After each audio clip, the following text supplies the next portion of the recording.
Last class में हमने discussion किया था कि योंग्स डबल स्लिट एक्सपेरिमेंट में जो हमें इंटरफेरेंस पैटर्न स्क्रीन में मिल रहा था, तो उसका जो bright fringe and dark fringe मिला था, उसका पोजीशन क्या होगा और उसका विड्थ क्या होगा, विड्थ ऑफ द फ्रिंजेस। तो डिफरेंट कंडीशन से हमने बात किया था, यस सर नो, ठीक है। तो width of the bright fringe and dark fringe हमने ये भी कैलकुलेट किया था कि width of bright fringe and dark fringe जो होता है वो लगभग बराबर होता है, सबका सेम होता है। फॉर्मूला क्या था भाई? फॉर्मूला था beta equal to lambda capital D बटे डी। क्या यही था fringe width of the both bright fringe and dark fringe, यही हमने कैलकुलेट किया था। तो आज हम उसका तो कंप्लीट हो चुका है, आज बस योंग्स डबल स्लिट एक्सपेरिमेंट का एक मतलब पार्ट बोल सकते हो। योंग्स डबल स्लिट एक्सपेरिमेंट में मतलब योंग्स डबल स्लिट एक्सपेरिमेंट का एक पार्ट बोल सकते हो, आज हम पढ़ने वाले हैं, ठीक है। तो टॉपिक का नाम क्या है? डायफ्रैक्शन। टॉपिक का नाम क्या है? डायफ्रैक्शन। डायफ्रैक्शन क्या होता है? मेरे को एक बात बता कि हमने जब रे ऑप्टिक्स पढ़ रहे थे, तो रे ऑप्टिक्स में हमने एक टॉपिक पढ़ा था रिफ्रैक्शन, ठीक है कि नहीं। रिफ्रैक्शन क्या होता है कि अगर किसी लाइट किसी एक मीडियम से दूसरे मीडियम में एंटर करता है तो उसका स्पीड चेंज होने के कारण वो बेंड हो जाता है, ठीक है। यानी कि मीडियम जब चेंज होता है लाइट का, तो लाइट के स्पीड में भी क्या होता है, फर्क पड़ता है, मतलब स्पीड चेंज होता है, और वही कारण है लाइट बेंड हो जाता है। फिर हमने डिफरेंट कंडीशन पढ़े थे कि कौन सी कंडीशन में लाइट बेंड हो जाने वाला है, ठीक है। तो ये था रिफ्रैक्शन, मतलब लाइट का बेंडिंग हो रहा था जब एक मीडियम से दूसरे मीडियम पे जा रहा था। लेकिन वहां पे भी हम क्या करेंगे, अभी ये डिफ्रैक्शन टॉपिक में भी हम क्या कर पढ़ेंगे ना, लाइट का बेंडिंग भी पढ़ेंगे। यहाँ पे भी लाइट बेंड होने वाला है, लेकिन यहाँ पे थोड़ा ट्विस्ट है कि लाइट को एक मीडियम से दूसरे मीडियम को जाना नहीं पड़ेगा, लेकिन सेम मीडियम में होते हुए भी लाइट क्या करेगा, बेंड हो जाएगा। क्या समझ में आ रहा है? तो डिफ्रैक्शन क्या होता है, मैं थोड़ा सा बता देता हूँ definition. The bending of light waves after striking the edge of an obstacle is called diffraction. यानी कि कोई वेव, किसी भी वेव अगर किसी मीडियम में प्रोपागेट हो रहा है और उसके सामने कोई ऑब्स्टेकल आ जाता है, कोई रुकावट आ जाता है, जो वो ऑब्स्टेकल के साथ टकराता है वो बेंड हो जाता है, ठीक है कि नहीं। तो इस बेंडिंग फिनोमेना को हम बोलते हैं डायफ्रैक्शन। यहाँ पे कोई मीडियम की चेंज नहीं हुई, यहाँ पे वेलोसिटी में कोई चेंज नहीं हुआ, बस क्या हुआ ना, जब लाइट प्रोपागेट हो रहा था उसके सामने कोई ऑब्स्टेकल आ गया। ऑब्स्टेकल मतलब कोई दीवार आ जाएगा, या फिर कोई मतलब ऐसा मान सकते हो कि कोई मतलब छोटा सा होल आ जाएगा, yes sir no, are you getting my point. तो जब किसी वेव किसी ऑब्स्टेकल के साथ टकराता है, तो टकराने के कारण क्या होता है, वो बेंड हो जाता है। तो इस बेंडिंग फिनोमेना को हम क्या बोलते हैं, डायफ्रैक्शन बोलते हैं। मैं तो एक बात बताऊँ, अगर मैं तेज स्पीड से जा रहा हूँ तो मेरे सामने कोई रुकावट आ जाएगा, ठीक है, तो मैं बेंड हो जाऊंगी नहीं, तो बेंड होकर मतलब उधर उधर चले जाऊंगा, are you getting my point. तो लाइट के साथ भी ऐसा कुछ होता है। तो क्या होगा, समझ में आएगा बताइए। The bending of light waves after striking the edge of an obstacle is called diffraction. अच्छा, दूसरा मेरे को एक बात बताओ कि डायफ्रैक्शन को क्या हम फील कर सकते हैं? बिल्कुल डायफ्रैक्शन को फील कर सकते हैं, ठीक है। डायफ्रैक्शन जरूरी नहीं है कि सिर्फ एंड सिर्फ लाइट वेव का होता है, नहीं, साउंड वेव का होता है, किसी भी वेव का डायफ्रैक्शन हो सकता है। जैसे कि वेव मतलब साउंड वेव की अगर बात करें उसका भी डायफ्रैक्शन होता है, ये सर नो। मैं थोड़ा सा दोनों को थोड़ा सा इमेज देता हूँ, ठीक है। उससे पहले मैं थोड़ा सा कुछ इंपोर्टेंट कंडीशन बता रहा हूँ। Condition for diffraction, condition for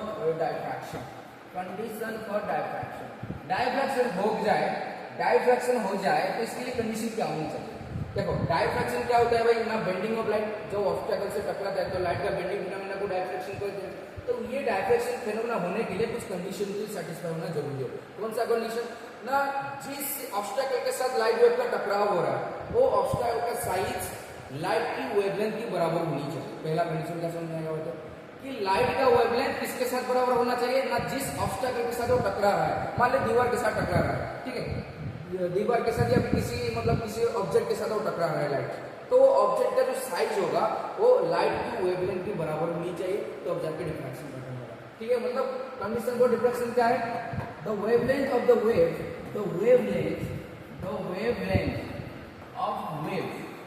wavelength मतलब ऑफकोर्स मैं लैम्डा की बात कर रहा हूँ। द वेवलेंथ ऑफ वेव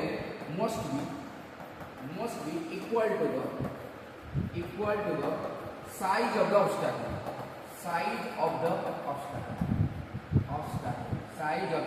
क्या समझ आएगा बताइए, ठीक है। लाइट का जो वेवलेंथ है, ठीक है, किसी मैं ऑब्वियस बात है ऑप्टिक्स पढ़ रहा हूँ, वेव ऑप्टिक्स पढ़ा रहा हूँ तो लाइट की बात करूंगा, लेकिन जरूरी नहीं कि सिर्फ लाइट डिफ्रैक्शन दिखाए, कोई भी वेव डिफ्रैक्शन पैटर्न दिखा सकता है, क्योंकि यहाँ पे लाइट की बात नहीं हो रही, यहाँ पे हर किसी वेव की बात हो रहा है, ठीक है। तो वेव के पास अपना एक वेवलेंथ होगा, तो अगर वेव का वेवलेंथ तेरा ऑब्जेक्ट का मतलब जो तेरा ऑब्स्टेकल है उसका साइज की कंपैरिजन में बराबर हो जाए, तो अब जाके तेरे को डिफ्रैक्शन पैटर्न देखने को मिलेगा। क्या समझ में आएगा? मतलब की तरह उसका कंडीशन हो गया, the wavelength of wave must be equal to the size of the object। मतलब wavelength of wave किसके साथ बराबर होना चाहिए ना, size of the obstacle, size of the obstacle, तब जाके डिफ्रैक्शन होगा। तो यहाँ पे एक एग्जाम्पल से समझ सकते कि डिफ्रैक्शन क्या होता है। देखो मेरे को एक बात होता है कि डिफ्रैक्शन क्या हम फील कर सकते हैं, बिल्कुल फील कर सकते हैं। जैसे कि साउंड वेव होता है, तो साउंड का भी डिफ्रैक्शन होता है, लाइट का भी डिफ्रैक्शन होता है, क्योंकि दोनों ही वेव है। तो क्या ऐसा कोई फील क्या है कि दूसरे रूम में अगर मैं म्यूजिक सिस्टम को ऑन करूं, तेरे को किसी और रूम में भी म्यूजिक सुनाई देता है? ऐसा होता है कि नहीं? यस सर ना। किसी मान ले कि अगर मैं कॉन्फ्रेंस में मोबाइल में लाउड स्पीकर में कोई म्यूजिक चलाता हूँ, क्या तेरे को 10 क्लास में मोबाइल में सुनाई देगा? मतलब 10 क्लास में तेरे को मोबाइल का आवाज सुनाई देगा? ऐसा क्यों होता है भाई? वहाँ पे थोड़ी मैंने साउंड किया, नहीं मैं तो कॉन्फ्रेंस में चला रहा हूँ, जो भी म्यूजिक में चला रहा हूँ मैं कॉन्फ्रेंस में चला रहा हूँ, लेकिन तेरे को बाहर सुनाई दे रहा है। इसका मतलब क्या है? वेव का डिफ्रैक्शन हो रहा है। Yes sir no. Sound wave का डिफ्रैक्शन हो रहा है। Yes sir no. क्या ऐसा कभी हो सकता है कि मतलब कॉन्फ्रेंस में मैं लाइट ऑन करूँ लेकिन तेरे को दूसरे कमरे में लाइट दिखाई दे? ऐसा कभी हो सकता है क्या? नहीं हो सकता है। क्यों? क्योंकि लाइट का डिफ्रैक्शन तो होता है, लेकिन लाइट का डिफ्रैक्शन को थोड़ा सा फील करना इम्पॉसिबल है। इम्पॉसिबल नहीं, पॉसिबल है, बस डिफिकल्ट है। उसके लिए हम जुगाड़बंदी लगाएंगे कि कैसे क्या डिफ्रैक्शन फील कर सकते हैं, लेकिन लाइट का डिफ्रैक्शन में फील नहीं होता। लेकिन साउंड का होता है। क्यों? क्योंकि साउंड का जो वेव होता है वो डिफ्रैक्शन होता है, डिफ्रैक्शन होने के बाद बैंड होता है, तो बैंड हो गया जहाँ पे तो उसको थोड़ा सा ठीक स्पेस मिल जाएगा, वहाँ पे बाहर निकल जाएगा। Yes sir. अगर मैं यहाँ पे साउंड वेव मतलब प्रोड्यूस करूँ, यहाँ पे कोई म्यूजिक चलाऊँ, तो ये दीवार में जाके वेव टकराएगा, उसका डायफ्रैक्शन होगी, तो ये बेंड होते हुए जहाँ पे उसको फ्री स्पेस मिलेगा उसके थ्रू निकल के हुए बाहर चले जाएगा, तो साउंड वेव मेरे को सुनाई देगी, बाहर भी जाके सुनाई देगी। Yes sir no. मतलब किसी एक कमरे में अगर म्यूजिक चलाऊँ, दूसरे कमरे में मेरे को म्यूजिक सुनाई देता है, लेकिन किसी एक कमरे में अगर लाइट को चलाऊँ, दूसरे कमरे लाइट ऑफ हो जाता है। नहीं, ऐसा थोड़ी होता है। नहीं, क्या लाइट का डिफ्रैक्शन नहीं हो रहा है, लेकिन वो डिफ्रैक्शन को फील नहीं करता। ऐसा क्यों? मैं यहाँ पे समझाता हूँ। Why? Diffraction of sine wave is noticeable. Diffraction of sound wave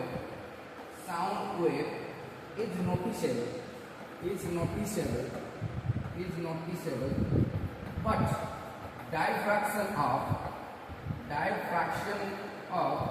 light wave is not noticeable.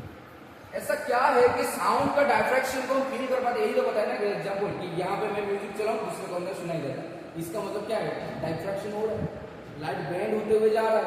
ये सर साउंड वेव बैंड होते हुए जा रहा है, लेकिन लाइट के साथ वो डिफ्रैक्शन पैटर्न तो हो रहा है, लेकिन वो डिफ्रैक्शन में फील नहीं होता। ऐसा क्योंकि अभी मैं तेरे को यहाँ पे एक इंपॉर्टेंट चीजें बताया कि डायफ्रैक्शन तभी होगा जब ये कंडीशन सेटिस्फाई होगा।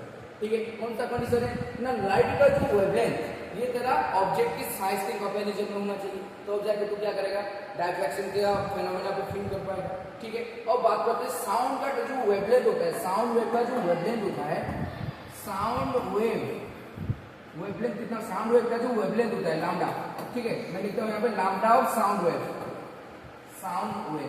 Wavelength of the lambda of sound wave मतलब साउंड का मतलब साउंड वेव का वेवलेंथ। ठीक है, तो साउंड वेव का जो वेवलेंथ होता है ये होता है जरा 10 सेंटीमीटर से लेके 100 सेंटीमीटर। क्या समझ में आया होता है?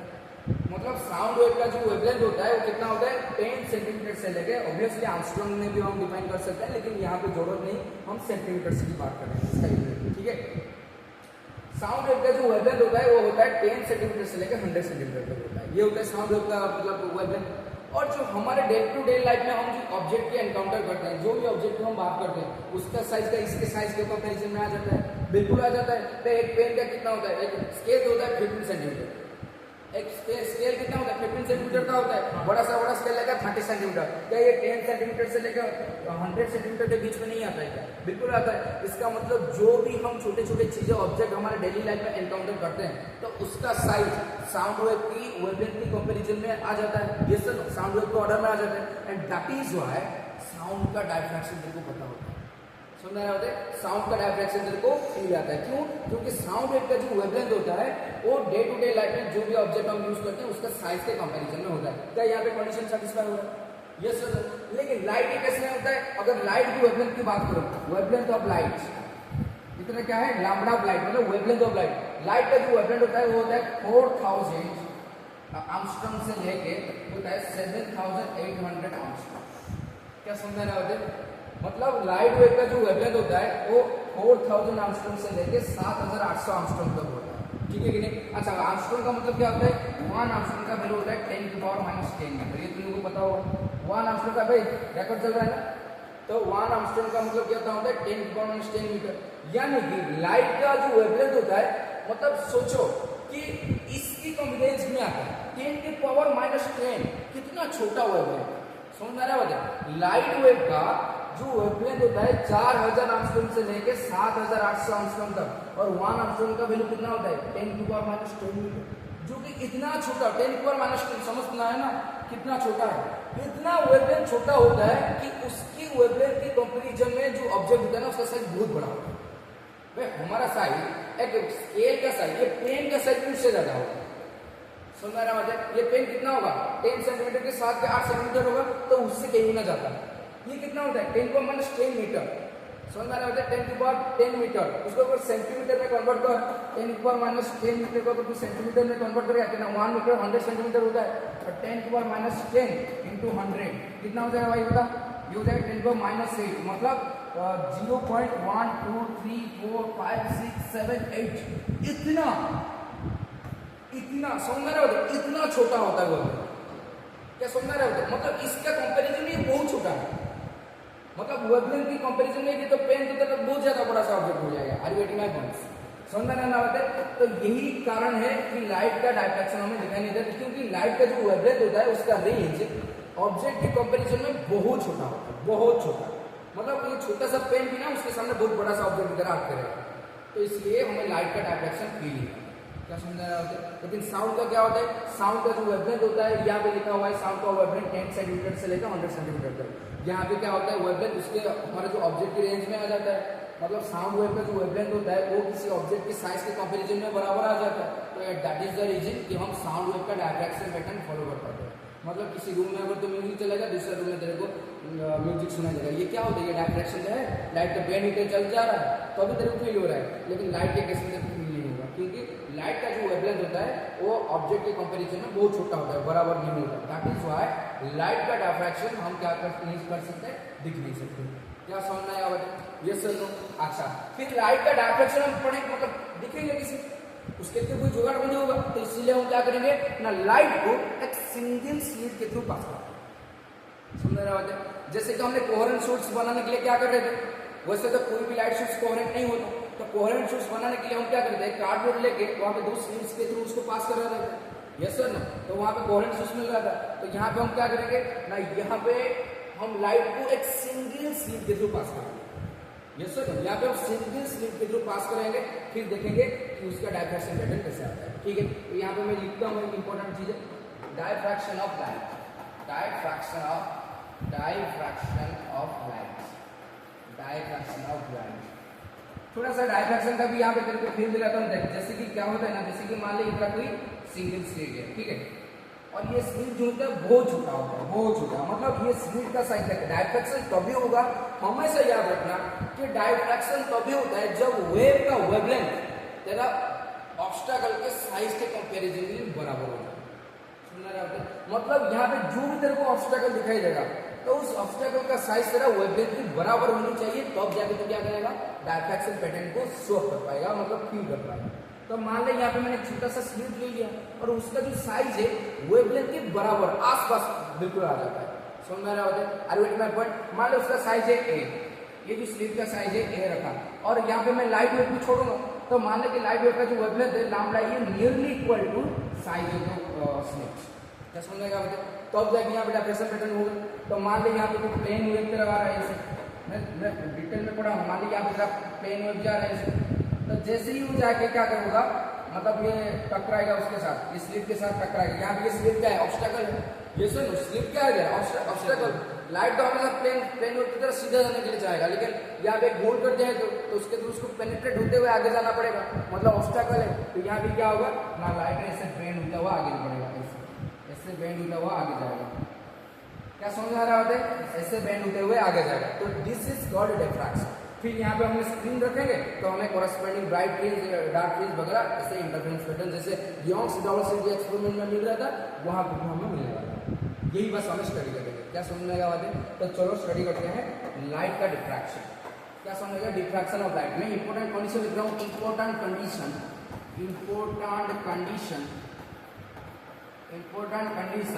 For diffraction of light. Light का डायफ्रैक्शन हो इसके लिए क्या कंडीशन होना चाहिए? पहला condition, the light source must be monochromatic. The light source must be monochromatic. Light source क्या होना चाहिए? मस्ट बी मोनोक्रोमैटिक होना चाहिए। अच्छा, ये मोनोक्रोमैटिक का मतलब क्या होता है? मोनोक्रोमैटिक का मतलब होता है मोनोक्रोमैटिक का मतलब होता है सिंगल वेवलेंथ या फिर सिंगल कलर का लाइट। सिंगल वेवलेंथ और सिंगल कलर का लाइट। लाइट क्या समझ रहा होता है? मतलब कोई भी सोर्स, जो सोर्स तरह लाइट वेव को एमिट करेगा उसका वेवलेंथ सिंगल होना चाहिए, ठीक है कि नहीं? और सिंगल कलर का होना चाहिए। तो व्हाइट लाइट को एक कोहेरेंट मतलब तो मोनोक्रोमैटिक लाइट सोर्स बोल नहीं सकते। क्यों? व्हाइट लाइट में 7 कलर्स होते हैं, तेरे को पता है, और 7 कलर का जो वेवलेंथ होता है वो अलग अलग होता है। So white light is not a monochromatic source. लेकिन अगर तो ग्रीन लेजर की बात करेगा तो वो एक मोनोक्रोमैटिक सोर्स होगा, क्योंकि ग्रीन लाइट है तो उसका एक स्पेसिफिक वेवलेंथ होगा। ये सर नो, तो मोनोक्रोमैटिक लाइट सोर्स का मतलब क्या होता है? सिंगल कलर का लाइट होगा या फिर सिंगल वेवलेंथ की लाइट होगी।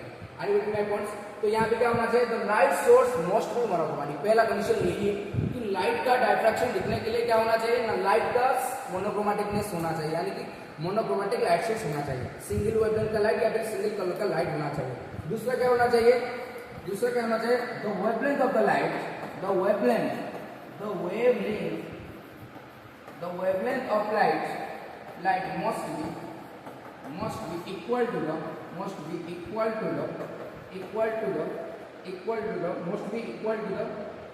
size of the obstacle। मतलब जिसके थ्रू तेरे को डायफ्रैक्शन करना है, जैसे कि हम स्लिट के थ्रू करने वाले हैं, तो स्लिट का ऑब्स्टेकल है, तो स्लिट का साइज लाइट के वेवलेंथ के बराबर होनी चाहिए।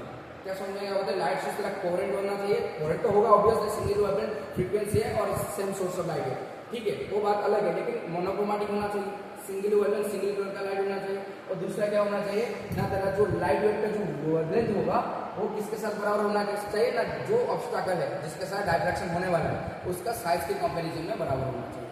ये दो कंडीशन अगर सेटिस्फाई हो रहा है तो अब हम क्या कर सकते हैं? लाइट का डायफ्रैक्शन पैटर्न को मतलब शो कर सकते हैं या फिर फील कर सकते हैं। क्या सुनने आते हैं? तो आ जाओ, यहाँ पे बात करेंगे लाइट का डायफ्रैक्शन। अब बात करेंगे डायफ्रैक्शन ऑफ लाइट। ये तो हो गया condition, important condition for diffraction of light. अब देखेंगे कि डायफ्रैक्शन कैसा होगा। Diffraction of light. चलो फील करते हैं पूरा। सारी चीजें मैंने नोट्स में एक्सप्लेन किया है, यहाँ पे बस समझा रहा हूँ। देखो, जैसे कि मान लेंगे कोई सोर्स है, ऑब्वियसली कौन सा सोर्स होगा ये बता? Monochromatic light source. ये सर नो, अभी कंडीशन बताया कि नहीं? ये तेरा क्या है? तेरा मोनोक्रोमैटिक लाइट सोर्स। क्या समझ में आया? ये सर नो, ये तेरा कौन सा सोर्स होगा? Monochromatic light source. अब हम क्या करेंगे? नहीं, ये जो एक सोर्स है, ऑब्वियस बात है, ये सोर्स मैंने नाम दिया है। इस सोर्स के सामने मैं क्या करूंगा? एक कार्डबोर्ड रखूंगा जिसमें एक ही छेद है। मान लीजिए ये कार्डबोर्ड है और जिसमें सिर्फ एक ही स्लिट है। क्या समझ में आ रहा है? सिर्फ एक ही स्लिट। योंग्स डबल स्लिट एक्सपेरिमेंट में हमने दो स्लिट कंसीडर कर रहे थे, लेकिन यहाँ पे डायफ्रैक्शन में हमें बस एक ही स्लिट कंसीडर करना है। क्यों? क्योंकि हमें बस एक ऑब्स्टेकल क्रिएट करना है, ठीक है कि नहीं? ताकि डायफ्रैक्शन पैटर्न हमें थ्रो हो जाए। ये सर ना, तो यहाँ पे मैंने सिंगल स्लिट ले लिया। तो ये स्लिट को मैं नाम, अच्छा ये स्लिट का साइज मान लिया ए। ये स्लिट का साइज मैंने मान लिया ए। कितना मान लिया यहाँ पे? स्लिट का साइज को मान लिया ए। स्लिट का साइज को मान लिया ए, ठीक है?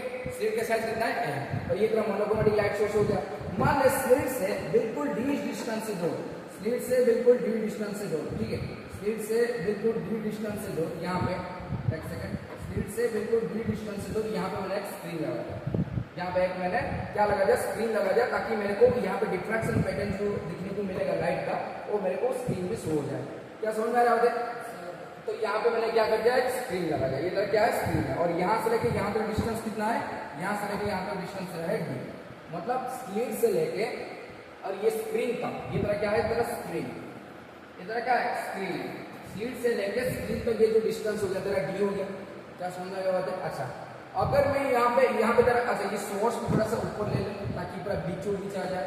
ठीक है, ये सोर्स को मैं थोड़ा सा ऊपर लेके जा रहा हूँ ताकि पूरा एक्जैक्टली बीच बीच में आ जाए। क्या समझ में आया?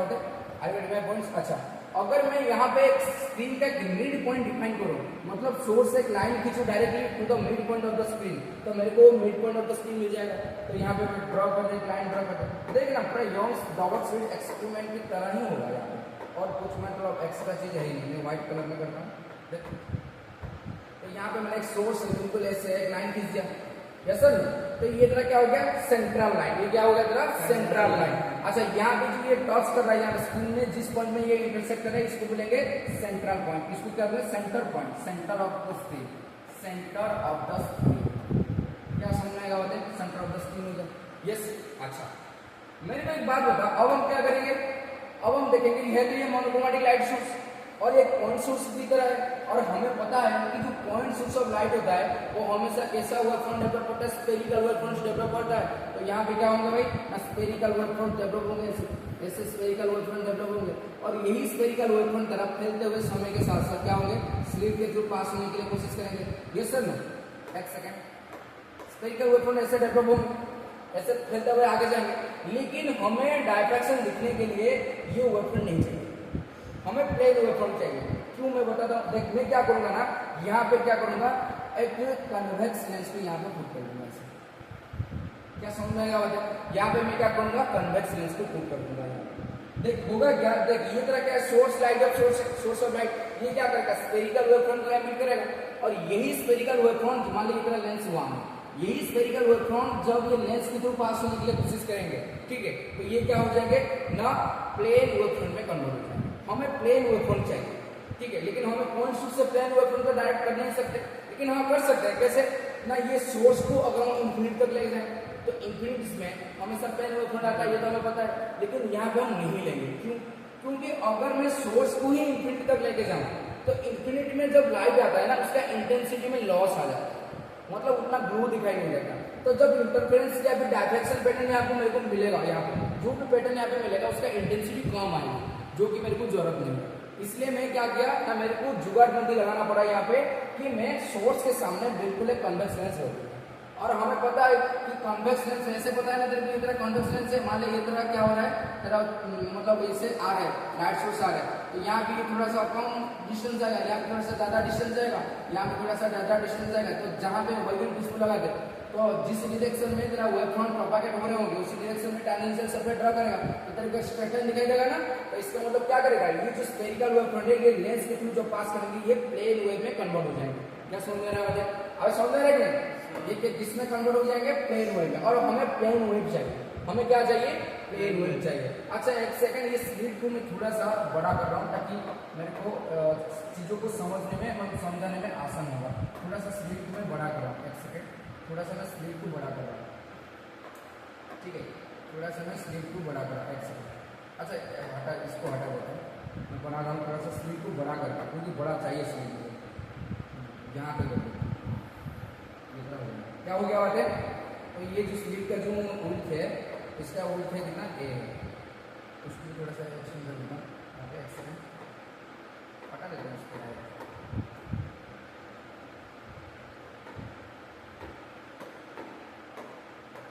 सत्य समझ आ रही है? बस स्लिट को मैं थोड़ा सा उल्ट को बड़ा कर दिया ताकि मेरे को सारी चीजें दिखाई दे कम से कम क्लियरली। समझ में आ रहा है? तो यहाँ पे ये तरह लाइट सोर्स था, मोनोक्रोमैटिक लाइट सोर्स, जो कि स्फेरिकल वेवफ्रंट मतलब डेवलप करता है, लेकिन हमें प्लेन वेवफ्रंट चाहिए, तो इसलिए मैंने एक कन्वेक्स लेंस रख दिया। तो कन्वेक्स लेंस क्या करेगा ना, ये प्लेन, ये जो स्फेरिकल वेवफ्रंट है, ये जो स्फेरिकल वेवफ्रंट है, इट कन्वर्ट जो कन्वेक्स लेंस है, convex lens it convert spherical wavefront to plane wavefront. तो ये क्या करेगा ना, जैसे जैसे ये वेव कैसे होंगे, समय के साथ साथ फैलते हुए इस मतलब ये लेंस के थ्रू पास होंगे, ठीक है, समय के साथ फैलते हुए जब ये लेंस के थ्रू ऐसे पास होंगे, ये लेंस क्या करेगा ना, सारे जो स्फेरिकल वेवफ्रंट है उसको कन्वर्ट कर देगा प्लेन वेवफ्रंट में। तो यहाँ पे प्लेन वेवफ्रंट निकालेंगे, यहाँ पे कौन सा वेवफ्रंट निकलेगा भाई, प्लेन वेवफ्रंट। तो ऐसे प्लेन वेवफ्रंट निकालते जाएंगे। और यही प्लेन वेवफ्रंट क्या होगा ना तरह टाइम के साथ मतलब समय के साथ साथ क्या होगा फैलते जाएंगे और ये स्लिट के थ्रू बिल्कुल पास होने के लिए तैयार हो जाएंगे। बिल्कुल देखिए स्लिट के थ्रू पास हो रहा है यहाँ पे, क्या समझ आ रहा है? ये प्लेन वेव ऐसे सीधे जाने के लिए जाना चाहेगा, लेकिन उसके सामने कौन ऑब्स्टेकल है? स्लिट है। तो ये क्या करेगा? स्लिट के थ्रू मतलब घुसने के लिए कोशिश करेगा। तो देख यहाँ पे प्लेन वेवफ्रंट बिल्कुल स्लिट में, ये ग्रीन कलर का जो डंडा है ये प्लेन वेवफ्रंट है, ये स्लिट के अंदर घुस गया है। ये सर नो। अच्छा मेरे को एक बात बता, अब हम क्या करेंगे? यहाँ पे हाइगन प्रिंसिपल लगाएंगे। देख हाइगन प्रिंसिपल क्या बोलता है कि किसी भी वेवफ्रंट को तो कंसीडर कर ले, वहां पे इन्फिनिटी नंबर ऑफ पॉइंट्स तेरे को दिखने को मिलेगा। किसी भी वेवफ्रंट की अगर हम बात करें तो उसमें बहुत सारा पॉइंट्स होते हैं जिसको हम पॉइंट सोर्स ऑफ लाइट मान सकते हैं। तो यहाँ पे अगर ये वेवफ्रंट को मैं कंसीडर करूँ, ये वाला वेवफ्रंट को कंसीडर करूँ जो कि स्लिट के थ्रू पास होने वाला है, तो उसमें बहुत सारे पॉइंट्स होंगे ना ऐसे, ये सर नो। तो ये पॉइंट सोर्स को क्या मैं एक पॉइंट सोर्स को मैं बोल सकता हूँ ये कोहेरेंट सोर्स है। बिल्कुल अबे समझ पा रहे?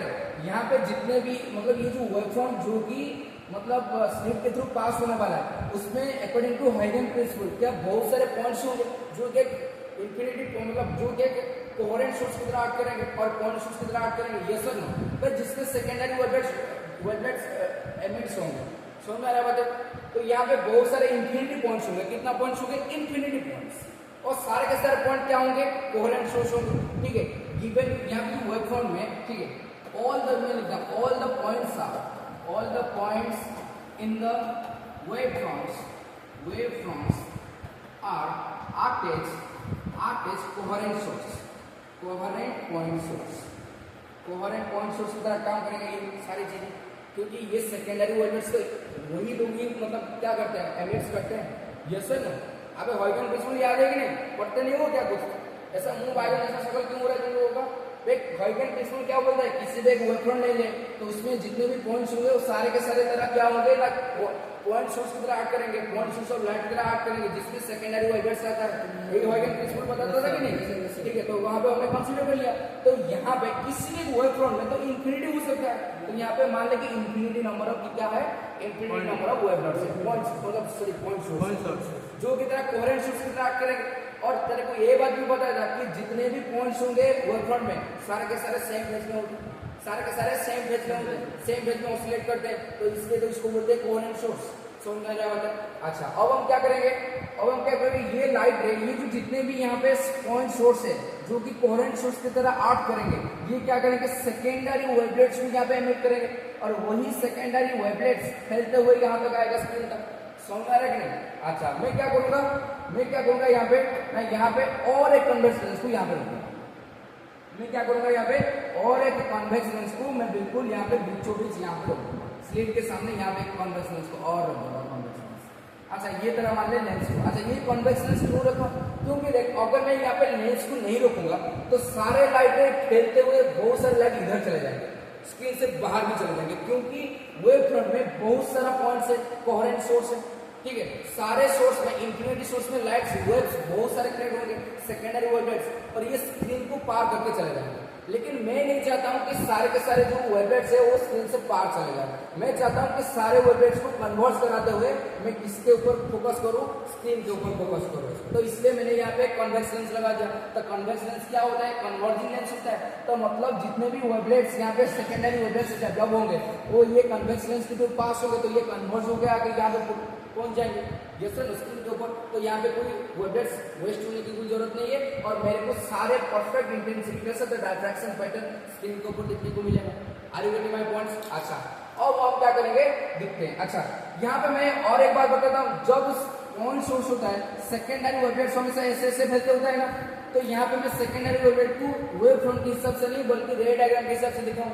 और हमें पता है कि जो रे डायग्राम होता है वो हमेशा वेव फ्रंट के सरफेस के ऊपर परपेंडिकुलर होता है। ये सर ना, तो मैं इससे रे डायग्राम बनाऊंगा। समझ में आ रहा है? मतलब वेव फ्रंट को रे डायग्राम के हिसाब से मैं यहाँ पे डिफाइन करूँ। क्या समझ में आएगा बात? ठीक। अच्छा अब मैं क्या करूँगा यहाँ पे? आ जाओ। अब मान ले, अब हम पहले देखेंगे सारे चीज समझ में आएगा बात। अब हम पहले देखेंगे कि ये जो सेंटर है, मान लीजिए तेरा जो स्क्रीन का सेंटर है सी पॉइंट पर, तेरे को कौन सा फ्रिंज दिखने वाला है वो हमें दिखना है। ठीक है, अब हमारा सिस्टम तैयार हो चुका है। अब लाइटें जाएंगे, उनके बीच में कोई सुपरपोजिशन होगा, ऑब्वियस बात है। यहाँ पे इन्फिनिटी नंबर ऑफ अगर पॉइंट सोर्स है, सेकेंडरी वेवलेट्स अगर वो एमिट करेंगे तो ऑब्वियस बात है उनके बीच में कोई सुपरपोजिशन होगा, कंस्ट्रक्टिव हो सकता है, डिस्ट्रक्टिव हो सकता है। फिर उसके अकॉर्डिंग क्या बनने वाला है, यहाँ पे कोई फ्रिंजेस बनेगा, ठीक है, ब्राइट स्पॉट या फिर डार्क स्पॉट देखने को मिलेगा। तो उसी बेसिस पर मैं दिखना चाहता हूँ कि मेरे को सेंटर पर, एग्जैक्टली सेंटर पर मेरे को कौन सा फ्रिंज दिखने वाला है, मेरे को ब्राइट स्पॉट दिखाई देगा या फिर डार्क स्पॉट दिखाई देगा, मेरे को सेंटर पर दिखना है, ठीक है। तो पहले सेंटर पर बात करते हैं। मान ले एक लाइट रे यहाँ पे, मैं यहाँ पे कंसीडर कर रहा हूँ, यहाँ पे मान ले इस पॉइंट से एक लाइट जा रहा है, ऐसे सीधा जा रहा है, इस लाइट यहाँ पे एक पॉइंट से एक लाइट है, ऐसे सीधा जा रहा है, एक सेकंड, ठीक है। मान ले इस लाइट रे यहाँ पे ये जो पॉइंट है, ये सारे के सारे जितने भी पॉइंट यहाँ पे डॉट डॉट सिंबल मैंने दिखाया है, यहाँ पे स्लिट के बीच में ये सारे के सारे कोहेरेंट सोर्स है, पॉइंट सोर्स है, और उसमें सेकेंडरी वेवलेट्स जाएंगे, और किसके थ्रू जाएंगे, लेंस के थ्रू जाएंगे, ताकि यहाँ पे कन्वर्ज होकर सारा पैटर्न इधर आ जाए। क्या समझ में आ रहा है? तो मान ले मैं इस वाला पॉइंट से एक सेकेंडरी वेवलेट को ड्रॉ कर रहा हूँ, तो एक लाइट इधर जाएगा, एक सेकंड, एक लाइट क्या करेगा, एक लाइट इधर जाएगा ऐसे, ठीक है। और ये लेंस का काम क्या है भाई, ये लेंस का काम क्या है, इसको कन्वर्ट करा देगा। तो कन्वर्ट कराते हुए एक सेकंड में थोड़ा सा ऊपर लेता हूँ, यहाँ पे एक पॉइंट कंसीडर कर लेता हूँ, यहाँ पे एक सेकंड, स्क्रीन को थोड़ा सा बड़ा करना चाहिए था, ऐसा यहाँ पे पॉइंट है, ठीक है। मैं यहाँ पे ले लिया, ये तरह कोहेरेंट सोर्स है, और मान ले कि यहाँ पे एक पॉइंट सोर्स है, मतलब एक जो कोहेरेंट सोर्स है जो की तरह एक पॉइंट सोर्स ऑफ लाइट की तरह करेगा, वो तो सेकेंडरी वेवलेट्स एमिट करेगा, तो उससे एक लाइट रे को मैं यहाँ तक लेगा, ठीक है। तो मान ले एक लाइट रे है, ठीक है, मान ले कोहेरेंट सोर्स से एक लाइट है जो कि लेंस के थ्रू पास किया, और ये लेंस का काम क्या है, कन्वर्ट करा देगा। तो ये कन्वर्ट कराते सी तक पहुंचा देगा ऐसे। क्या समझ में आ रहा है, कन्वर्ट हो रहा है कि नहीं, सी तक पहुंच गया बे सेकेंडरी। और ये क्या है, ये मैंने रेड डायग्राम में देखा है, लेकिन है क्या ये सेकेंडरी वेवलेट्स, ठीक है कि नहीं। जितने भी यहाँ पे कोहेरेंट सोर्स है, ऑब्वियस बात है यहाँ पे एक ही वेवफ्रंट में बहुत सारा वेवलेट्स, मतलब जो कोहेरेंट सोर्स होंगे, infinity number of point source में कंसीडर कर सकता हूँ। तो यहाँ पे मैंने एक पॉइंट सोर्स कंसीडर किया, और वहाँ पे सेकेंडरी वेवलेट्स एमिट हो रहे हैं जो कि लेंस के थ्रू पास होते हुए स्क्रू तक जाएंगे, और ये सेकेंडरी वेवलेट्स को मैं मतलब लाइट की रे के हिसाब से यहाँ पे डिस्क्राइब कर रहा हूँ। तो मान ले ये जो पॉइंट सोर्स से एक लाइट निकाला, लेंस के थ्रू गया, मतलब ये सेकेंडरी वेवलेट्स है, और ये क्या हो गया, कन्वर्ट होकर यहाँ तक आ गया। फिर वैसे ही क्या होगा ना, यहाँ पे ये नीचे वाला पोर्शन से, ये जो नीचे वाला यहाँ पे एक पॉइंट है, वहां पे भी क्या होगा, एक लाइट की तरह निकलेगा, एक मतलब सेकेंडरी वेवलेट तरह जाएगा, फिर ये कन्वर्ज होकर आके यहाँ पे मिल जाएगा। क्या समझ में आ रहा है? ये सर यहाँ पे ये क्या है, सेकेंडरी वेवलेट्स, यहाँ पे सेकेंडरी वेवलेट्स निकाला, लेंस के थ्रू बेंड होकर हुए यहाँ आ गया, फिर यहाँ पे निकला, और फिर लेंस इसको कन्वर्ट करते हुए वहां मिला गया, ठीक है कि।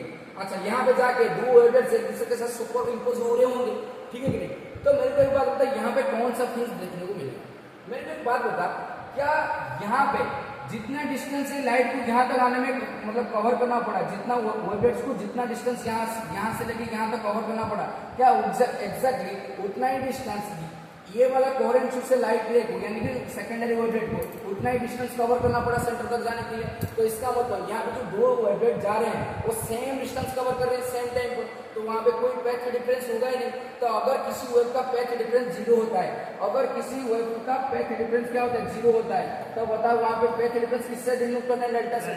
पैथ डिफरेंस अगर तेरा 0 होता है तो पक्का वहां पे कंस्ट्रक्टिव इंटरफेरेंस हो रहा होगा, ठीक है कि। मान लीजिए एक वेव है, ठीक है, और दूसरा वेव जहां पे इनिशियल वेव शुरू हुआ वहां से ही तरह सेकेंडरी वेव शुरू हुआ, तो यहाँ पे दोनों के बीच में पैथ डिफरेंस कुछ है ही नहीं।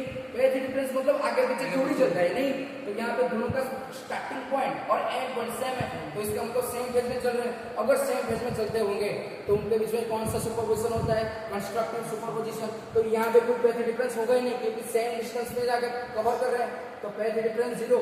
तो अगर पैथ डिफरेंस 0 बताइए यहाँ पे कौन सा सुपरपोजिशन हो रहा होगा, कंस्ट्रक्टिव सुपरपोजिशन। कंस्ट्रक्टिव सुपरपोजिशन होने से तेरे को कौन सा फ्रिंज मिलता है, ब्राइट, ठीक है, ब्राइट फ्रिंज। क्या समझ में क्या होता है, तो इसका मतलब सी पॉइंट पर यहाँ पे तेरे को कौन सा फ्रिंज दिखने वाला है ना, 0th ऑर्डर ब्राइट फ्रिंज। क्या देखने को मिलेगा, 0th ऑर्डर ब्राइट फ्रिंज, क्योंकि सेंटर पर जो ब्राइट फ्रिंज मिलता है वो क्या होता है, 0th ऑर्डर ब्राइट फ्रिंज होता है। फिर उसके बाद first order, second order, third order bright fringe दिखने को मिलेगा। तो इसका मतलब क्या है कि यहाँ पे कोहेरेंट सोर्स से जो लाइट है लेंस के थ्रू पास होता है यहाँ तक आके गिरा, सब मतलब उनका बीच में कोई पैथ डिफरेंस है ही नहीं, क्योंकि ये लाइट सेकेंडरी वेवलेट जितना डिस्टेंस कवर कर रहा है एग्जैक्टली उतना ही डिस्टेंस ये वेवलेट भी कवर कर रहा है, दोनों के बीच में पैथ डिफरेंस 0, तो कंस्ट्रक्टिव सुपरपोजिशन, तो ब्राइट फ्रिंज बनेगा। अगेन यहाँ पे और भी लाइट रहेंगे कोहेरेंट सोर्स से, वहां पे भी लाइट निकलेंगे, तो मान ले मैं दूसरा एक कोहेरेंट सोर्स की बात कर रहा हूँ यहाँ पे, मान ली ये वाला कोहेरेंट सोर्स एक लाइट को एमिट किया, अगेन ये कन्वर्ज होकर आके यहाँ पे मिल जाएगा, फिर से ये लाइट इधर एमिट करेगा, अगेन ये कन्वर्ज होकर आके यहाँ पे मिल जाएंगे। तो जितने भी यहाँ पे कोहेरेंट सोर्स है सारे के सारे कोहेरेंट सोर्स जो लाइट मतलब सेकेंडरी वेवलेट जिसको हम लाइट रे से मतलब दिखा रहे हैं यहाँ पे, वो जाके कन्वर्ज होते यहाँ पे मिलने वाले हैं, ठीक है, और सारे वेवलेट्स को सेम डिस्टेंस कवर करने वाले हैं। तो जितने भी यहाँ पे infinity number of coherent source होंगे सब क्या करेंगे ना सेम डिस्टेंस में वेवलेट को क्या करेंगे यहाँ तक प्रोपागेट कराएंगे, ये सब सेम मतलब जो दोनों वेवलेट जो भी वेवलेट्स आएगा सेम डिस्टेंस कवर करते हुए इसी पॉइंट तक आ जाएगा, तो वहाँ पे पैथ डिफरेंस तो होने वाला नहीं है 0, तो इसका मतलब यहाँ पे क्या होगा like high intensity bright fringe मिलेगा। क्या मिलेगा तेरे को? हाई इंटेंसिटी का ब्राइट फ्रिंज मिलेगा। क्या समझ में आया बात है? अब इसका मतलब तो हमें पता चल गया कि सेंटर पर कौन सा फ्रिंज मिलने वाला है तेरे को? Bright fringe. तो ये सेंटर पर जो ब्राइट फ्रिंज मिलता है उसका इंटेंसिटी बहुत हाई होता है, इसलिए इसको बोलते हैं, क्या बोलते हैं ना, इसको बोलते हैं सेंट्रल मैक्सिमा। इसको क्या बोलेंगे? Central maxima. सेंट्रल मैक्सिमा मतलब सेंटर पर सारे वेवलेट का सुपरपोजिशन के कारण, कंस्ट्रक्टिव सुपरपोजिशन के कारण जो यहाँ पे ब्राइट फ्रिंज मिलेगा, हाई इंटेंसिटी का ब्राइट फ्रिंज मिलेगा, उसको बोलते हैं सेंट्रल मैक्सिमा। उसको क्या बोलते हैं? Central maxima. मतलब सेंटर पर जो तेरे को 0th ऑर्डर ब्राइट फ्रिंज मिलता है उसको क्या बोलते हैं? सेंट्रल मैक्सिमा बोलते हैं। यहाँ तक समझ में आ गया? मतलब सेंटर पे तेरे को ब्राइट फ्रिंज मिलता है। अब हम बात करेंगे कि सेंटर से कुछ x डिस्टेंस दूर अगर मैं किसी पॉइंट को मानूं तो वहां पे तेरे को क्या मिलने वाला है? ब्राइट मिलेगा कि डार्क फ्रिंज मिलेगा? अच्छा, हमें ब्राइट फ्रिंज मिलेगा कि डार्क फ्रिंज मिलेगा ये एक ही बात के ऊपर डिपेंड करता है कि पैथ डिफरेंस क्या है।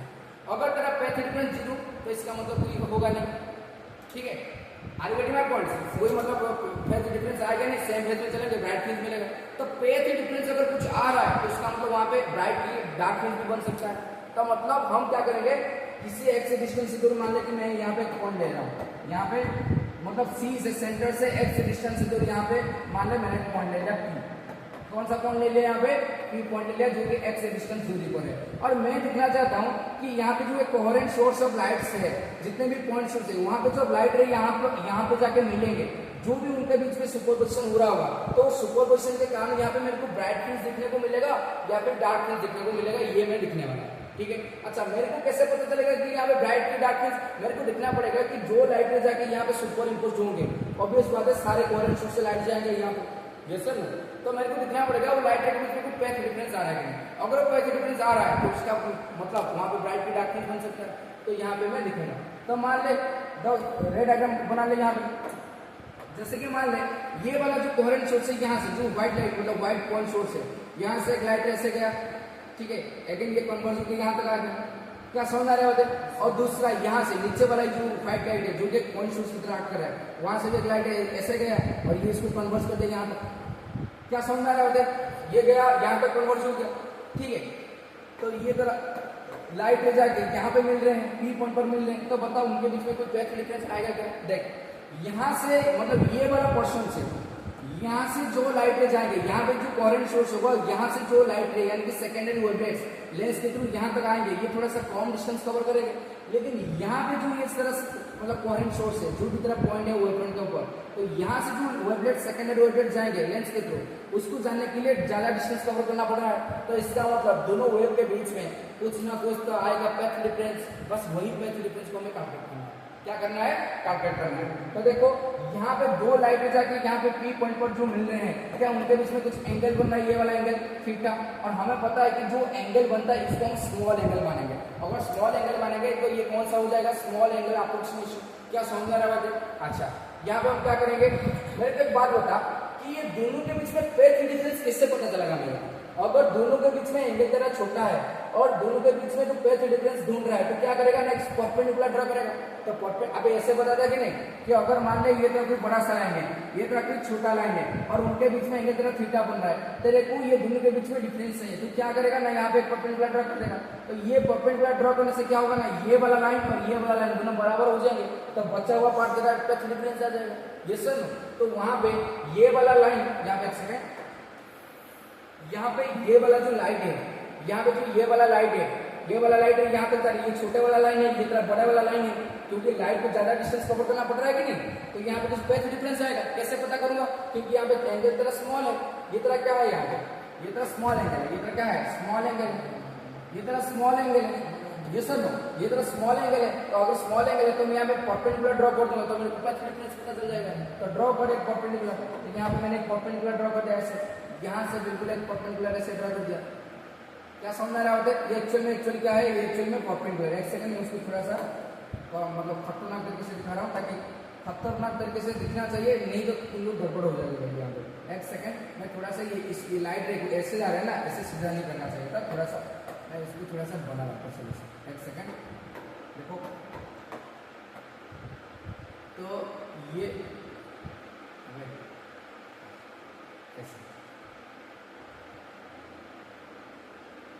क्या समझ में आ रहा है, ये लाइट ऐसे लगा, यहाँ पे कन्वर्ट हो जाएगा, लेंस उसको कन्वर्ट कर दो। अबे समझ में आ रहा है कि नहीं, तो ये सत्य बोल, समझ में आ रहा है कि नहीं, दिखाई दे रहा है सब, हैं दिखाई दे रहा है, नहीं समझ में आ रहा है कि नहीं, सर समझ में आ रहा है, ठीक है भाई, रिकॉर्ड तो हो रहा है, बात में को भी दिख लेगा। तो यहाँ पे मैं क्या करूंगा, परपेंडिकुलर ड्रॉ कर देते, तो ये जो मैंने परपेंडिकुलर ड्रॉ कर दिया, तो तेरे को यहाँ पे ये 90 डिग्री दिखा, अच्छा एग्जैक्टली नहीं बन रहा है, लेकिन ये 90 डिग्री होने वाला है, यहाँ पे ये वाला जो होगा 90 डिग्री होगा यहाँ पे। एक सेकंड, ये तरह 90 डिग्री बनने वाला है, उसको थोड़ा सा नीचे लेके आ जाए। एक सेकंड, थोड़ा सा 90 डिग्री भी दिखना चाहिए, नहीं तो अबे यहाँ पे क्या होगा, तेरे को 90 डिग्री दिखाई दे रहा है, यहाँ पे बिल्कुल 90 डिग्री है, ठीक है कि नहीं, छोटा सा ट्रायंगल बनेगा 90 डिग्री, ठीक है। अच्छा मान ले ये पॉइंट को मैं कुछ ले लेता हूँ, यहाँ पे मान ले ये पॉइंट की तरह, मान ले ये तरह पॉइंट, मान ले ए, ये पॉइंट तरह ए है, ये पॉइंट मैंने ले लिया बी, और यहाँ पे ये परपेंडिकुलर ड्रॉ कर दिया, इसको ले लिया एम, इसको ले लिया एम, ले लिया। क्या समझ में आ रहा होता है, क्या ये एम है, ये वाला एंगल यहाँ पे मैं रेड कलर में दिखाई दे रहा हूँ, क्योंकि रेड का वेवलेंथ ज्यादा होता है तो ज्यादा दूर तक दिखाई देगा। तो यहाँ पे देखिए, ये तरह 90 डिग्री बन रहा है कि नहीं, बिल्कुल 90 डिग्री, ये वाला नहीं, ये वाला जो परपेंडिकुलर ड्रॉ किया ये तरह 90 डिग्री है। तो ये अगर 90 डिग्री है, तो अगर मैं यहाँ पे ट्रायंगल की बात करूँ, ठीक है, यहाँ पे अगर मैं ट्रायंगल की बात करूँ, बता कि triangle A B M, A B M, यहाँ पे जो एम मिला, ये एक ट्रायंगल है, तो ट्रायंगल में एंगल एम तरह 90 डिग्री है, बिल्कुल है, ये सर एंगल एम तरह क्या है 90 डिग्री, अगर ये तरह 90 डिग्री है, ठीक है, और ये वाला एंगल तरह क्या हो जाएगा, ये वाला एंगल तरह थीटा हो जाएगा कि नहीं, ये वाला एंगल थीटा हो जाएगा तरह यहाँ पे बीच में, ठीक है कि नहीं, एंगल ए कितना हो जाएगा, एंगल ए में थीटा लिख सकता हूँ, यहाँ पे जो है ट्रायंगल ए बी एम है, एम की तरह 90 डिग्री हो गया, एंगल ए तरह क्या हो जाएगा थीटा, ये सर नो। तो अगर ये थीटा है तो उसके सामने वाला ये जो डिस्टेंस है, ये तरह क्या हो जाएगा परपेंडिकुलर, ये सर नो, ये तरह परपेंडिकुलर, और ये तरह क्या हो जाएगा बेस हो जाएगा, ये तरह हो जाएगा बेस। अब समझ आ रहा है कि समझ आ रहा है तुम लोगों को, मैं यहाँ पे ट्रायंगल बना रहा हूँ, यहाँ पे ये वाला जो ट्रायंगल है, देखिए ये वाला ट्रायंगल है, ऐसा ये ट्रायंगल है कि नहीं, ये तरह 90 डिग्री है ना, तो ये 90 डिग्री है, ये वाला एंगल तरह क्या ले रहा है, ये वाला एंगल तरह जो है थीटा ले रखा है, तो ये तरह क्या हो जाएगा परपेंडिकुलर, परपेंडिकुलर हो जाएगा तरह परपेंडिकुलर, और बेटा ये तरह क्या हो जाएगा, ये तरह हो जाएगा बेस, ये तरह हो जाएगा हाइपोटेन्यूस, क्योंकि बेस एंड हाइपोटेन्यूस के बीच में एंगल बनता है, तो इसका मतलब हाइपोटेन्यूस तरह कौन है, ये तरह हो गया हाइपोटेन्यूस, ये तरह हो गया परपेंडिकुलर, और ये तरह हो जाएगा बेस। क्या समझ में आएगा बोलते, तो यहाँ पे मैं क्या कैलकुलेट करूँ, यहाँ पे थोड़ा सा देख, यहाँ पे छोटा सा ट्रायंगल बनेगा, बस कंसिडर करना है, यहाँ पे समझ में आ रहा है कि नहीं। तो यहाँ पे क्या करूँगा, सारे नोट्स में लिख सकते हो सारे, तो ये क्या हो जाएगा, यहाँ पे ट्रायंगल में यहाँ पे पेज डिफरेंस कैलकुलेट करना है मेरे को, पेज डिफरेंस कितना हो जाएगा, अच्छा पेज डिफरेंस कितना होगा, ये वाला जो एक्स्ट्रा है मैं बी एम, ये तरह हो जाएगा पेज डिफरेंस। अब ये लाइन यहाँ पे परपेंडिकुलर ड्रॉ कर दिया, तो ये लाइन और ये लाइन बराबर हो गया, तो जितना एक्स्ट्रा बच गया ये पेज डिफरेंस कितना है, यहाँ से लेके यहाँ तक ये छोटा सा जो लाइन है बी एम, यही तरह पेज डिफरेंस है। अभी ये सब ये तरह क्या हो जाएगा पेज डिफरेंस, तो पेज डिफरेंस क्या हो जाएगा बी एम, और वही हमें कैलकुलेट करना है। तो अगर मैं यहाँ पे साइन थीटा कैलकुलेट करूँ, ये वाला एंगल तेरा थीटा है ना, मैं ट्रायंगल एबीएन कंसीडर कर रहा हूं जिसका ए मेरा 90 डिग्री ए मेरा थीटा डिग्री है, तो उसका sin थीटा अगर मैं कैलकुलेट करूं क्या हो जाएगा, sin थीटा हो जाएगा तेरा परपेंडिकुलर अपॉन हाइपोटेन्यूज।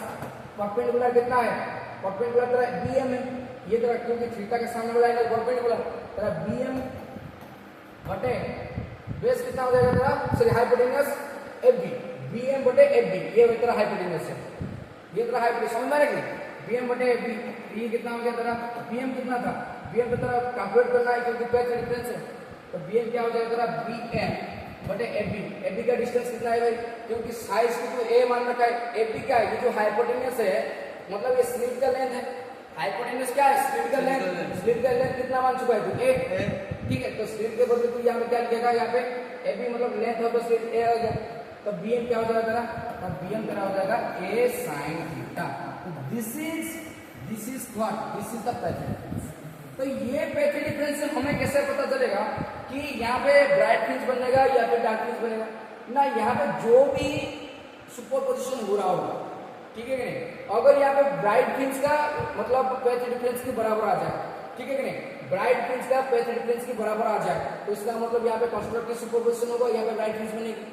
अगर यहाँ पे डार्क फ्रिंज की बराबर मतलब यहाँ पे पैच डिफरेंस अगर डार्क फ्रिंज की पैच डिफरेंस के बराबर आ गया, ठीक है कि नहीं, तो यहाँ पे क्या बनेगा, डार्क फ्रिंज बनेगा, ठीक है कि नहीं। अब हम बात करते हैं डार्क फ्रिंज की बात, ठीक है, तो dark fringe, condition for dark fringe, condition for dark fringe, dark fringe, तो यहाँ पे कोई कैलकुलेशन की जरूरत नहीं है, याद रखो बस, क्योंकि हमें बस फॉर्मूला के मतलब है। तो डार्क फ्रिंज कहाँ पे बनता है, डार्क फ्रिंज कहाँ पे बनता है, condition of dark fringe, page difference क्या होना चाहिए for dark fringe, page difference, page difference, page difference क्या होना चाहिए for dark fringe, page difference क्या होना चाहिए ना, लैम्बडा 2 लैम्बडा 3 लैम्बडा, ठीक है, पेज डार्क फ्रिंज के लिए यहाँ पे पेज डिफरेंस क्या होना चाहिए, लैम्बडा 2 लैम्बडा 3 लैम्बडा, ऐसे करके चलेगा। अगर जनरल फॉर्मूला लिखो, जनरल फॉर्मूला, जनरल फॉर्मूला अगर मैं लिखूं क्या हो जाएगा तेरा ना, पेज डिफरेंस क्या होना चाहिए, delta equal to n lambda, ये तेरा हो गया। मतलब इसको अगर मैं एक्सप्लेन करूं पूरा डिटेल मैथमेटिकल के साथ,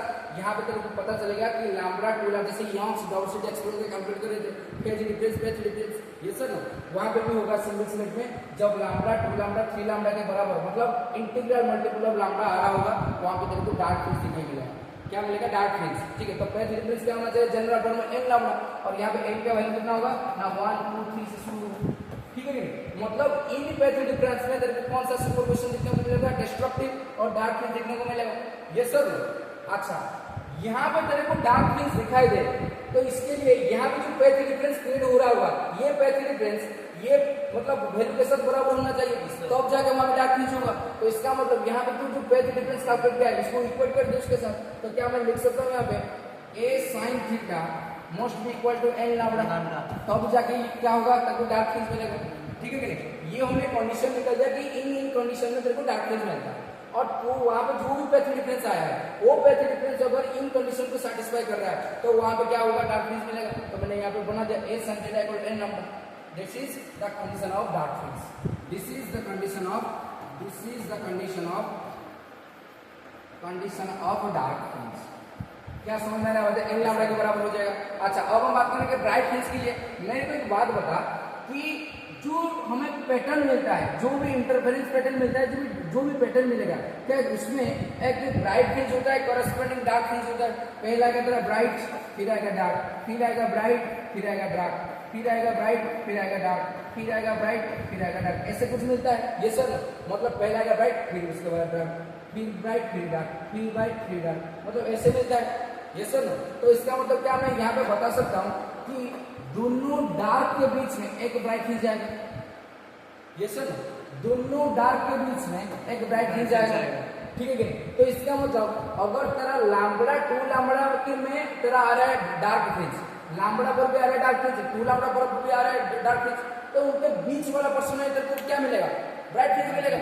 अगर लैम्बडा 2 लैम्बडा में तेरे को डार्क फ्रिंज आ रहा है, इसको याद रखना है, कोई डेरिवेशन जरूरी नहीं है कि किसी सिलेबस में नहीं है। अगर तेरा लैम्बडा 2 लैम्बडा में तेरे को डार्क फ्रिंज मिल जाए तो उनका बीच में तेरे को मिलेगा क्या, ब्राइट फ्रिंज। तो उसका क्वेश्चन क्या होगा ना, लैम्बडा प्लस 2 लैम्बडा बटे 2, 3 लैम्बडा बटे 2 पर तेरे को क्या मिलेगा, ब्राइट फ्रिंज। तो यहाँ पे लिख दे, तो क्या हो जाएगा भाई, कंडीशन फॉर ब्राइट फ्रिंज लिख रहा हूँ यहाँ पे, फॉर ब्राइट फ्रिंज, और ब्राइट फ्रिंज क्या होगा ना, फेज डिफरेंस क्या होना चाहिए ना, क्योंकि दोनों के बीच में तेरे लैम्डा पर आ रहा है डार्क, टू लैम्डा पर आ रहा है डार्क, तो दोनों डार्क फ्रिंज के बीच में ब्राइट फ्रिंज जाएगा, मतलब दोनों का बीच पोजीशन को कैलकुलेट कर ले, लैम्डा प्लस 2 लैम्डा बटे 2 क्या हो जाएगा 3 लैम्डा बटे 2, तो तेरा डेल्टा क्या हो जाएगा 3 लैम्डा बटे 2, अगेन 5 लैम्डा बटे 2 और मल्टीपल ऑफ लैम्डा बटे 2 में चलेगा 7 लैम्डा बटे 2 ऐसा करके चलेगा।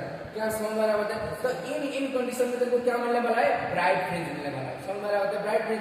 अच्छा यहाँ पे तू जो स्पीड एक्सपेरिमेंट कर रहा है, यहाँ पे तेरे को पैथ डिफरेंस यही आ रहा है, तो यहाँ पे अगर ब्राइट फ्रिंज तेरे को चाहिए तो ये पैथ डिफरेंस ये कंडीशन को सेटिस्फाई करना चाहिए, तो यहाँ पे बराबर कर ले, तो यहाँ पे पैथ डिफरेंस क्या होना चाहिए ना, a sin थीटा, जो भी पैथ डिफरेंस तेरे को वहां पे मिला था ये अगर इसके साथ मतलब कंपेयर हुआ। अच्छा इसको अगर मैं मतलब जनरलाइज फॉर्मूला में लिखूं, जनरलाइज फॉर्मूला में क्या लिख सकता हूँ ना, ये जगह था 2n + 1 लैम्डा बटे 2, यहाँ पे n का वैल्यू कहाँ से स्टार्ट होगा 1 2 3 से स्टार्ट होगा, तो 1 2 यहाँ पे पुट कर कितना होगा 2 1 3 बटे लैम्डा बटे 2, तो यहाँ पे 2 पुट कर 4 5 बटे लैम्डा बटे 2। क्या समझ आ रहा है? ये जनरल फॉर्मूला हो गया, मतलब ये वैल्यू को मैं जनरल फॉर्मूला में लिख दिया, ठीक है। तो अगर तेरे को ब्राइट फ्रिंज मिले तो तेरे को जो पैथ डिफरेंस वहां पे मिला था a sin थीटा, ये इसके साथ बराबर होना चाहिए, तब तो जाके तेरे को ब्राइट फ्रिंज मिलेगा, तो बराबर कर दे 2n + 1 लैम्डा। क्या समझ में आएगा बातें? क्या समझ में आएगा बातें? तो ये तेरा आ गया तेरा condition for the bright fringe. बात खत्म। क्या समझ में आएगा बातें? बस यहाँ तक तेरे को याद रखना और कुछ नहीं। समझ में आया बातें? फिर उसके बाद हम क्या करते हैं भाई, उसके बाद थोड़ा सा एक बात करते हैं width of the fringe, width of the central maxima.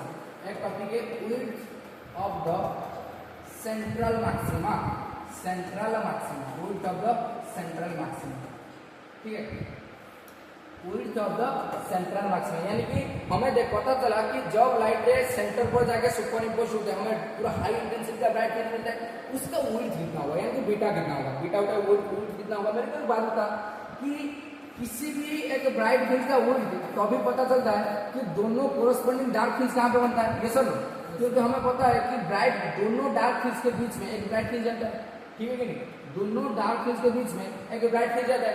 अगर दोनों डार्क का लेंथ को हमें कैलकुलेट कर ले तो हमें ब्राइट फ्रिंज का वो मतलब जो width पता चल जाएगा। ये सुन भाई वेंस वेलोसिटी एक्सप्रेशन में width है, वहां पे भी वही चीज हमें करना है। तो क्या करो भाई हम अच्छा मेरे को पता है डार्क फ्रिंज मतलब जो डार्क फ्रिंज बनेगा उसके लिए कंडीशन यहाँ पे क्या लिखा था ना, a sin थीटा, मैं लिखता हूं फॉर डार्क फ्रिंज कंडीशन क्या था ना, a sin थीटा किसके साथ बराबर होना चाहिए, n लैम्डा के बराबर होना चाहिए। ये सर ना, अगर मैं तेरे को n1 पुट करूं तो मेरे को फर्स्ट ऑर्डर डार्क फ्रिंज मिलेगा, तो n को 1 पुट कर दे कितना मिलेगा तेरे को, a sin थीटा = 1 लैम्डा, मतलब लैम्डा मिलेगा। ये सर ना लैम्डा मिलेगा तेरे को, a sin थीटा = लैम्डा मिलेगा। ये सर ना। अच्छा मेरे को एक बात बता, यहाँ पे सारे एंगल को मैंने स्मॉल एंगल माना था, तो यहाँ पे स्मॉल एंगल अप्रोक्सीमेशन अगर मैं लगाऊं, क्या साइन थीटा का वैल्यू tan थीटा का वैल्यू को बराबर हो सकता है, अगर थीटा तेरा स्मॉल है तो क्या साइन थीटा का मतलब tan थीटा लिख सकता हूँ according to small angle approximation. ये सुन, अगर थीटा तेरा स्मॉल है क्या साइन थीटा tan थीटा का वैल्यू सेम होता है, ये सुन, तो साइन थीटा का मतलब मैं tan थीटा लिख सकता हूँ, यहाँ पे हो जाएगा tan थीटा = लैम्डा। ये सुनो, तो ये tan थीटा में कैलकुलेट करना है, तो tan थीटा कैलकुलेट करने के लिए मेरे को थोड़ा सा डायग्राम को मॉडिफाई करना पड़ेगा। कैसे? यहाँ पे आ जाता है, यहाँ पे क्या करेंगे ना, यहाँ पे जो ये सेंट्रल पॉइंट है, यहाँ पे जो ये लाइन जो ये तरह सेंट्रल पॉइंट जा रहा है दिखाई दे रहा है ना, जो व्हाइट कलर का डॉट डॉट, ये तो क्या सेंट्रल लाइन है। तो अगर सेंट्रल लाइन पे यहाँ पे मैं एक पॉइंट मानू O, जहाँ पे ये स्लिट को इंटरसेक्ट कर रहा है, यहाँ पे मैं पॉइंट मान लिया O, ये तरह कौन सा पॉइंट है O से एक लाइन को डायरेक्टली P तक मैं खींच दूँ, वो से एक लाइट को मैं क्या करूँ, एक लाइन को मैं डायरेक्टली P तक खींच दूँ ऐसे, देख ऐसे एक लाइट को अगर मैं डायरेक्टली P तक खींच दूँ ऐसे डायरेक्ट खींच दिया ना, हमें समझ आ रही है? तो यहाँ पे खींच दिया ये सब ना, तो यहाँ पे बता, तो वो जो खींच दिया मैंने तेरे को, तो यहाँ पे अगर तेरा ये एंगल तेरा पहले थीटा था, ये वाला एंगल थीटा था, तो ये 90 डिग्री है, तो ऑफकोर्स ये वाला एंगल तेरे को थीटा मिल जाएगा ना, जैसे कि यहाँ पे कैलकुलेट किया था, ये अगर थीटा है तो ये तेरा 90 है, ये एंगल क्या 90 माइनस थीटा होगा, ये पूरा एंगल 90 माइनस थीटा होता है, 90 माइनस थीटा माइनस 90 क्या होता है, थीटा बच जाएगा। ये सर 90 होता है सेम टू सेम। यहाँ पे डायग्राम थोड़ा सा मतलब स्क्वीज हो गया इसलिए दिखाई नहीं दे रहा है, लेकिन हो जाएगा सेम चीज, एक बार कॉपी में करके देखना हो जाएगा, ठीक है। तो यहाँ पे क्या हो जाएगा, थीटा हो जाएगा, तो हमें tan थीटा चाहिए, tan थीटा क्या हो जाएगा तेरा। अच्छा अगर मैं मतलब यहाँ पे ट्राइंगल कंसीडर करूँ, यहाँ पे देख अगर मैं यहाँ पे ट्राइंगल कंसीडर करूँ, ट्राइंगल कंसीडर करो P यहाँ पे O C, triangle P O सी, अगर मैं ट्रायंगल पीओसी को कंसीडर करूं, ठीक है, अगर मैं ट्रायंगल पीओसी को मैं कंसीडर करूं, अगर मैं ट्रायंगल पीओसी को यहाँ पे कंसीडर करूं, देखना यहाँ पे आ जाए एक बार, अगर मैं यहाँ पे ट्रायंगल, ठीक है, कंसीडरिंग ट्रायंगल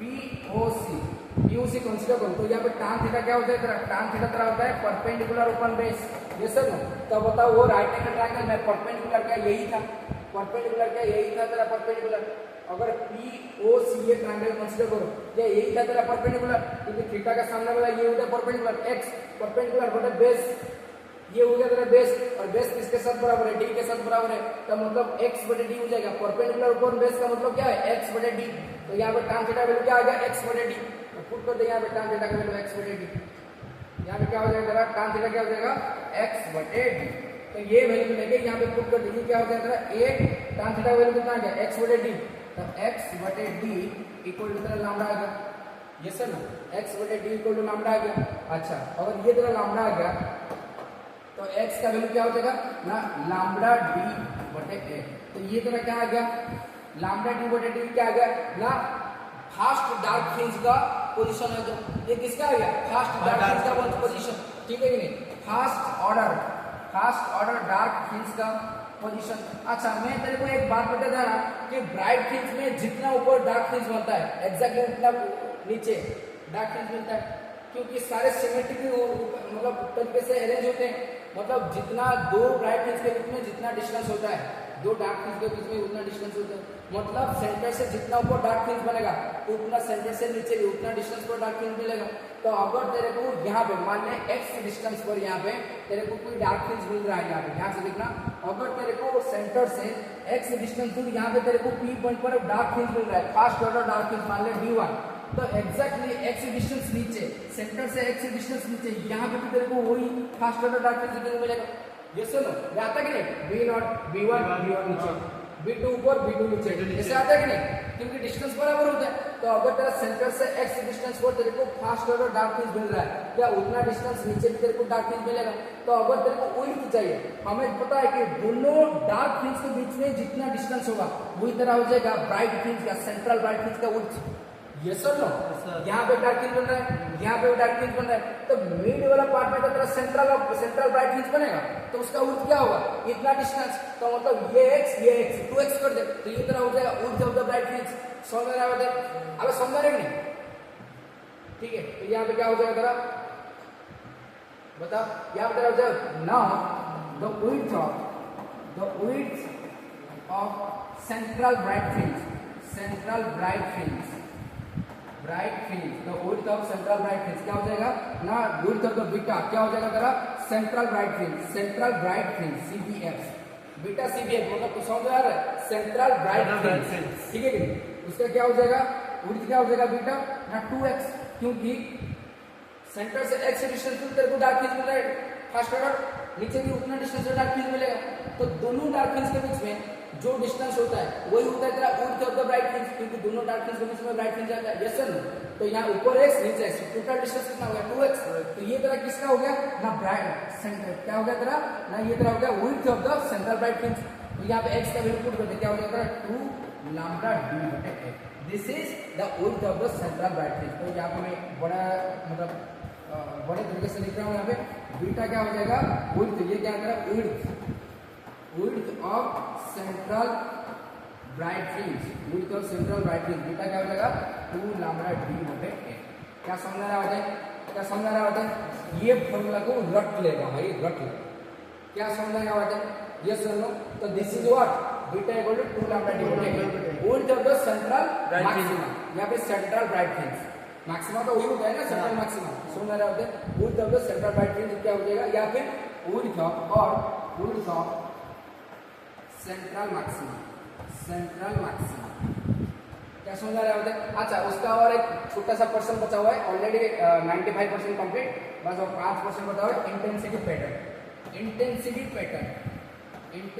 पैटर्न, मतलब जो इंटेंसिटी आएगा, जो corresponding bright fringe dark fringe आएगा उसका इंटेंसिटी पैटर्न कैसा आएगा, उसका ग्राफ एक बना ले, देख जैसे कि मान ले ये तरह क्या है, ये तरह वर्टिकल एक्सिस है और ये तरह हॉरिजॉन्टल एक्सिस है, तो वर्टिकल एक्सिस में मैं क्या लेने वाला हूँ तेरा इंटेंसिटी, यहाँ पे मैं ले लूंगा तेरा इंटेंसिटी, ठीक है। और यहाँ पे क्या लूंगा तेरा, यहाँ पे लूंगा मतलब यहाँ पे तेरा लूंगा पेथ डिफरेंस, पेथ डिफरेंस, क्योंकि पेथ डिफरेंस 0 पर तेरे को ब्राइट फ्रिंज मिला था सेंट्रल मैक्सिमम, ये सुन पेथ डिफरेंस जब 0 था सेंटर पर फास्ट फोटो मैक्सिमम मिल रहा था, और जैसे जैसे पेथ डिफरेंस बढ़ेगा तेरे को क्या मिलेगा ना, कम इंटेंसिटी का फ्रिंज देखने को मिलेगा, मतलब ब्राइट डार्क आएगा फिर ब्राइट डार्क आएगा, समझ में आ रहा है। तो यहाँ पे क्या होगा, हम दिखने वाले हैं कि उसका इंटेंसिटी क्या आएगा।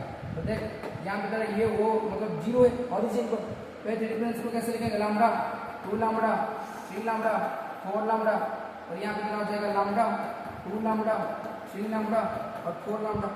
यस सर, हमें पता चला कि जो डार्क फ्रिंज मिलता है कहाँ पे मिलता है ना, ए लैम्डा पर मिलता है, यानी कि लैम्डा 2 लैम्डा 3 लैम्डा ये सारे पर डार्क फ्रिंज बनेगा, और उनके बीच में लैम्डा और 2 लैम्डा के बीच में जो पोजीशन होगा वहां पर ब्राइट फ्रिंज, यानी कि 3 लैम्डा बटे 2 में ब्राइट फ्रिंज आएगा, मतलब बीच वाला पर्सन में क्या मिलेगा ब्राइट फ्रिंज इंटेंसिटी ज्यादा, और एग्जैक्टली लैम्डा 2 लैम्डा पर क्या मिलेगा डार्क फ्रिंज। अच्छा सेंटर पर वो क्या है, सेंटर जब पेथ डिफरेंस 0 था सेंट्रल ब्राइट फ्रिंज मिल रहा था, मतलब मैक्सिमम इंटेंसिटी है, तो यहाँ पे ग्राफ किसका बनेगा भाई, मैक्सिमम मतलब यहाँ पे आएगा तेरा, ठीक है नहीं। और लैम्डा पर क्या होगा तेरा डार्क फ्रिंज मिलेगा। अबे समझ रहे नहीं सर, जब पेथ डिफरेंस 0 था ब्राइट फ्रिंज मिल रहा था कि नहीं, तो यहाँ पे मैक्सिमम पर आएगा, और लैम्डा पर क्या हो जाएगा डार्क फ्रिंज। यहाँ पे ग्राफ कैसा होगा भाई, यहाँ पे इंटेंसिटी कम हो जाएगा, क्योंकि तेरे को सेंटर पर मैक्सिमम इंटेंसिटी मिलता है, तो यहाँ पे मैक्सिमम इंटेंसिटी आएगा, लेकिन लैम्डा पर क्या होगा तेरा कम हो जाएगा। अगेन 2 लैम्डा पर क्या होता है भाई डार्क फ्रिंज, बस बीच में तेरे को ब्राइट रहेगा, तो बीच वाला पर्सन में इंटेंसिटी बढ़ेगा फिर डार्क आ जाएगा, ठीक है। और ओवर में कम होगा और आ जाएगा सॉरी, और ओवर का इंटेंसिटी कम हो जाएगा, फिर यहाँ और कम हो जाएगा, ऐसा आएगा। क्या समझ रहा है, देख बीच वाला पर्सन में मिल रहा है कि अच्छा इंटेंसिटी यहाँ पे ड्रास्टिकली कम होगा, इंटेंसिटी क्या होगा ड्रास्टिकली कम होगा, समझ में आ रहा है। इंटेंसिटी क्यों ड्रास्टिकली कम होगा, तो क्यों कोई बता पाएगा कि इंटेंसिटी क्यों ड्रास्टिकली कम होता है, क्योंकि यहाँ पे सिंगल स्लिट के थ्रू जा रहा है, ये सर। तो यहाँ पे जब डिफ्रैक्शन होगा सेंटर पर कोई पेथ डिफरेंस नहीं है, लेकिन जैसे जैसे ऊपर की तरफ जाएगा तो उसका इंटेंसिटी धीरे धीरे लो होगा, और उसका एक्सप्लेनेशन हमें मैथमेटिक्स करने के बाद पता चलेगा। बस इसके लिए इतना याद रखो कि इंटेंसिटी कम होते हुए जाता है, समझ रहे होते। तो यहाँ पे क्या हो जाएगा, बीच वाला पर्सन में क्या मिलेगा ब्राइट फ्रिंज, तो यहाँ पे ऐसे हुए आएगा, फिर 2 लैम्डा पर डिके हो जाएगा, फिर थोड़ा सा कम, फिर और कम होकर यहाँ आ जाएगा। क्या समझ में आ रहा है। तो ये तरह क्या हो गया इंटेंसिटी पैटर्न, ये तरह क्या हो गया इंटेंसिटी पैटर्न, ठीक है। ये तरह इंटेंसिटी पैटर्न हो गया ये। अच्छा इसको एक सेकंड, इसको थोड़ा सा अच्छे से हटाना, इसको थोड़ा सा अच्छे से करना, ये थोड़ा सा